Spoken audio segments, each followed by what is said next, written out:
Hello, and welcome to In the DeNovo, a series of video interviews with today's thought leaders on everything to do with treasury management, product management, and instant and faster payments, covering topics from payments to industry trends and other exciting subjects coming in the future. I'm Will Grace.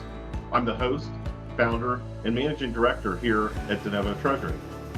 We're a consulting firm focused on helping financial institution leaders define strategy, transform client experience, and grow revenue in the treasury management space.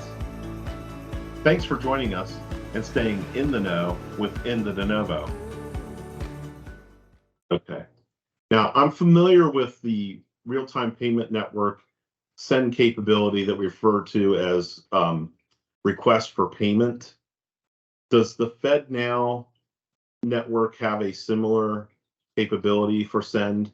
Absolutely. So people are used to ACH, where a big company can actually dip into somebody else's account, right? You can go and debit someone else's account. Right. With these new networks, you cannot dip into someone else's account. There are no debit capabilities. So it's all credit push. So everything moves on authorization from the account holder, moves money from the account holder at one financial institution to another financial institution account at a second institution, a receiving institution. But that receiving institution is only getting credits. They're not, nobody's debiting those accounts. So instead, there's this idea of a request for payment.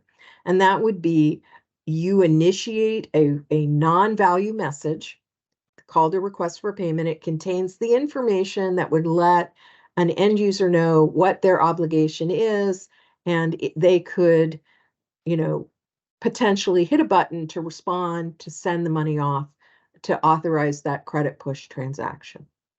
Because there's irrevocability in this network. It's credit finality, and it is credit finality. You can't.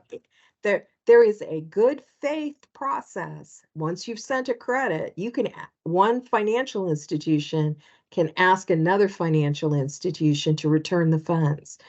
But that's very rare. Those don't happen very often. And there's no obligation of the institution that receives that request to return the funds. So if the money's there and they're feeling good that day, they can. Now, everybody's supposed to play nice in the sandbox. And if there's a mistake, we're trying to make people whole, right? But that's not a warranty. That's not a guarantee you can get funds back. That is very different than a world of ACH, where if you just say, I'm returning it, you have to take that return. Right. And then it has the Reg E protections and things of that nature. Much different world with Reg E. Remember, it's all about if I didn't authorize the payment, right? So if I'm a consumer and somebody took over my account and sent money out of my account, the bank is liable, right? If my fingers weren't on the keyboard.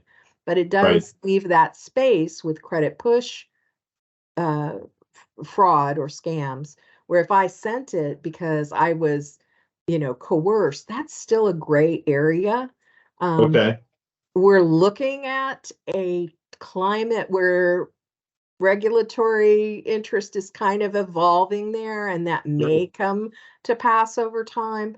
But and institutions should definitely keep their eye on that. But right now, if somebody pretends to be your boyfriend and they aren't, and they get the money from you, then it's gone, right? Yeah, because in theory, this is going to a device that supposedly is in your control, or it's going to your laptop or your phone or a tablet, and you're signing into an account as a consumer or business that you should have control over, and you're saying yes to this and instruction. That's why some of this request for payment, that's why it's been slow to come to market. One of the reasons, because the network's really worried about somebody pretending to be Walmart or AT&T. Yeah.